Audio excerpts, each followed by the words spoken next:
हमारे शादी को 8 साल हो गए हैं।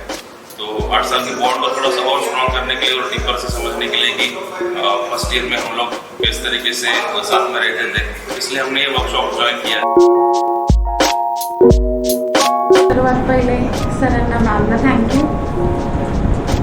आत्तापर्यंत असं खूप जी ॲक्टिव्हिटी इथे झाली, जेव्हा जी ॲक्टिव्हिटी येत होती तेव्हा सर्वात पहिले मला असं फर्स्टली असं वाटत होतं की हे माझ्यासोबत सेम झालं आहे आणि हेच इथे बरोबर त्याच्यावरच मला सोल्युशन मिळतं आहे। जे माझ्या माइंडमध्ये ज्या गोष्टी होत्या, ज्या अशा सिच्युएशन्स येत होत्या की मला यांच्याशी बोलताच येत नव्हतं, ते इथे प्रत्येक ॲक्टिव्हिटी थ्रू माझ्याकडनं झालं आणि मला माझे सोल्युशन्स जे होते ते मिळाले आणि मला समजलं इथून पुढे मला काय करायचं आहे। ज्या चुकीच्या ट्रॅकवरती मी होते त्यातून मला शिकायला मिळालं की मला करायचं काय नेमकं आणि नेमकं ते काय आहेत हे मला आत्ता समजलं की नाही बाबा, मला जे वाटतं असं नाही आहे, वेगळं आहे आणि मला वेगळ्या गोष्टीवरती काम करायचं हे मला मी समजलं आणि ते इम्पॉर्टंट होतं माझ्यासाठी। माझं जे रिलेशन होतं ते स्ट्रॉंग करण्यासाठी ते जास्त इम्पॉर्टंट होतं, ते मला समजलं।